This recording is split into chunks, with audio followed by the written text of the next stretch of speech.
ये final term की solve paper question series की वीडियो है। कंप्लीट सीरीज इस चैनल के ऊपर अपलोड की जा रही है और आज की वीडियो के अंदर आपको ENG 520 के फाइनल टर्म के सॉल्व पेपर के क्वेश्चंस करवाए जा रहे हैं फाइनल टर्म एग्जाम्स के लिए। इसमें सबसे पहले कि what is difficulty in IRT, difficulty क्या है IRT के अंदर।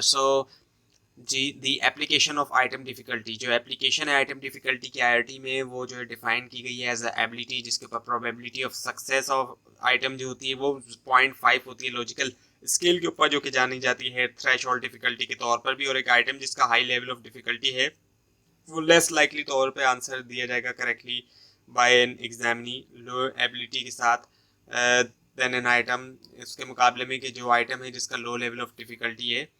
उसके बाद एक write limitations of matching exercises, limitations लिखे हैं मैचिंग एक्सरसाइजेस की। सो रिस्ट्रिक्टेड होता है, it is restricted to the measurement के लिए जो फैक्चुअल इंफॉर्मेशन की है बेस्ड करती है नॉट रोट लर्निंग के ऊपर। और ये हाईली सब्सेप्टिबल है प्रेजेंस के लिए इररिलेवेंट क्लूज की। सो जो difficulty of finding homogeneous material है वो दैट इज वो सिग्निफिकेंट है पॉइंट ऑफ व्यू से हमारा ऑब्जेक्टिव्स के और लर्निंग आउटकम्स।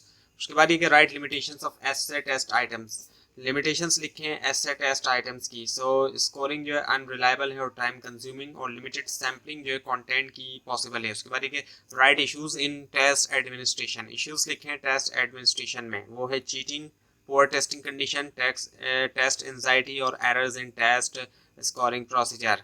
उसके बाद ये right limitations of short question, limitation लिखे हैं शॉर्ट क्वेश्चन की।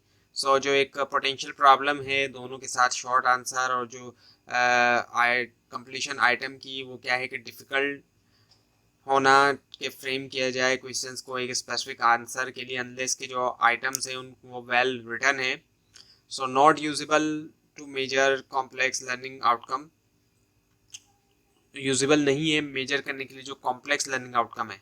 उसके बाद ये कि स्कोर की जो डेफिनेशन है, सो एक नंबर एक सिस्टम ऑफ नंबर है जहाँ पर वैल्यू या फिर जो वैल्यू असाइन की जाती है एक काम को अक्सर उसको कंबाइन किया जाता है लेवल ऑफ परफॉर्मेंस से। हायर नंबर उनके लिए जिनकी बेस्ट परफॉर्मेंस है, जैसे 4, 5, 6 और 1 या 0 होता है लोएस्ट स्कोर के लिए परफॉर्मेंस असेसमेंट में।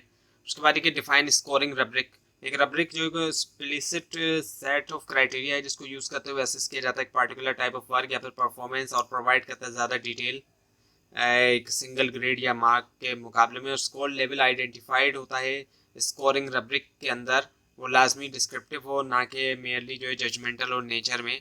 उसके बाद एक right limitation of matching column, limitation लिखे मैचिंग कॉलम की। सो ये जो रिस्ट्रिक्टेड होता है मेजरमेंट ऑफ जो फैक्चुअल इंफॉर्मेशन है उस तक बेस्ड करता है रोट लर्निंग के ऊपर, और ये हाईली ससेप्टेबल है प्रेजेंस ऑफ इररिलेवेंट क्लूज के लिए। और डिफ़िकल्टी होती है फाइंड करने में होमोजीनियस मटेरियल जो कि सिग्निफिकेंट होता है हमारे ऑब्जेक्टिव के पॉइंट ऑफ व्यू से और लर्निंग आउटकम से। तो ये थी आज की वीडियो। आपको इस बार में कोई क्वेश्चन है खास टॉपिक में कोई मिस्टेक दिखाई दे ज़रूर हाईलाइट कीजिए, और इस पूरी सीरीज को देखने के लिए और फाइनल टर्म एग्जाम्स की प्रिपरेशन के लिए इस चैनल को सब्सक्राइब कीजिए, बेल आइकन के ऊपर क्लिक कीजिए। Thanks for watching this video and best of luck for your exams.